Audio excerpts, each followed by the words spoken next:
রাতের বেলা তো আজকে অনেক বেশি ক্ষুধা লেগে গেছে, আর রাতের বেলায় যেহেতু ভাত খাওয়া হয় না, হালকা পাতলা কোনো কিছু খেয়েই ঘুমানো হয় বেশিরভাগ দিন। অনেক আগে থেকে রাতের বেলা আমি ভাত খাওয়া বন্ধ করে দিয়েছি। সত্যি কথা বলতে ভাত খায় না তাতে কি হয়েছে, ভাতের উপর দিয়েই খাওয়া হয়, মানে ভাত বাদে আর সবকিছু খাওয়া হয়। আর এ ধরনের পাস্তা বা ম্যাকারনি হলে তো কোনো কথাই নেই। আজকে ম্যাকারনির একটা সিম্পল রেসিপি আপনাদের সাথে শেয়ার করতে যাচ্ছি। পরিমাণ মতো পানি, তার ভিতরে সামান্য তেল দিয়ে দিলাম, এরপরে 2 কাপের মতো ম্যাকারনি দিয়ে দিলাম। খুব ভালো মতো সিদ্ধ করা হয়ে গেলে এটা নামিয়ে নিয়ে পানি ঝরিয়ে নিব। তারপরে ঠান্ডা পানির সাথে একটু ধুয়ে রেখে দিলে দেখবেন একটার সাথে একটা লেগে যাবে না। চুলায় কড়াই বসিয়ে দিয়ে তার ভিতরে দিয়ে দিলাম বাটার মেল্ট হয়ে গেলে এখন দিয়ে দিচ্ছি রসুন কুচি।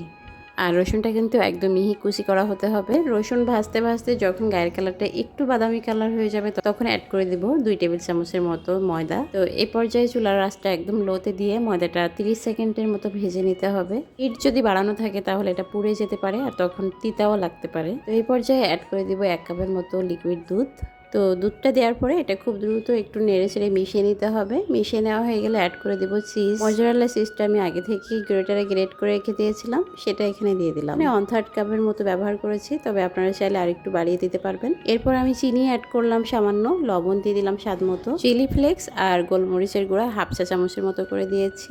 এখন আরও 1-2 মিনিট এটা ভালো করে নেড়ে চেড়ে রান্না করে নিব। এটার ভিতরে এখন যদি একটু টমেটো সস দেওয়া হয় তাহলে কিন্তু খুব সুন্দর মতো একটা সস হয়ে যাবে, যেটা ফ্রেঞ্চ ফ্রাই দিয়ে ডিপ করে খেতে খুবই ভালো লাগে। তো সিদ্ধ করে রাখা ম্যাকারনি আর পনির দিয়ে দিলাম। এটা আমার বাসায় বানানো পনির, আর এই পনিরটা আমি একটু হালকা ভেজেও নিয়েছি। 1-2 মিনিট হালকা তেলে একটু ভেজে নিলে হবে পনিরটা। আর যদি পনির না দিতে চান সেটা স্কিপ করে দিবেন, কোনো সমস্যা নেই। স্বাদটা আরেকটু বাড়ানোর জন্য দিয়ে দিলাম টমেটো সস। আপনারা চাইলে এটার ভিতরে অরিগানো দিতে পারেন, আবার চাইলে ক্যাপসিকাম দিতে পারেন, চিকেনও দিতে পারেন। তো আমি যেহেতু বলেছি সিম্পল করে রান্না করব, তাই একদম সিম্পল হবে। ম্যাকারনি রান্না করা হয়ে গেলে একটা ডিশ নিয়ে নিলাম, আর এমন একটা পাত্র নিতে হবে যেটাতে আপনি বেক করতে পারবেন। চুলায় কিংবা ওভেনে বেক করা যাবে এমন একটা পাত্র নিয়ে নিতে হবে। আর এই পাত্রের ভিতরে সবটুকু ম্যাকারনি দিয়ে উপর দিয়ে একটু চিজ দিয়ে দিব। আমি মজারেলা চিজ দিয়েছি, আর মজারেলা স্লাইস চিজটাও আমি একটু গুঁড়া করে দিয়ে দিলাম উপর দিয়ে আর কিছু দিচ্ছি না। এটা বেক করে নিব। আজকে আমি এটা ওভেনে বেক করব, তবে আপনারা চাইলে চুলায় বেক করতে পারবেন।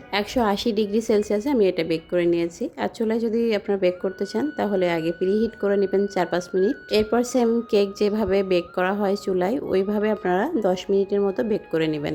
আর চুলার হিটটা লো থেকে মিডিয়ামে রেখে এটা বেক করে নিলেই হয়ে যাবে। তো এটা বেক করে নেওয়ার পরে মাশাআল্লাহ দেখতে এতটা লোভনীয়, এতটা সুন্দর লাগে। যারা আসলে এই ধরনের খাবার পছন্দ করেন তাদের কাছে খুবই ভালো লাগবে। আর এটা যদি খাওয়া হয় তাহলে কি আর রাতে ভাত খাওয়া লাগে বলেন তো?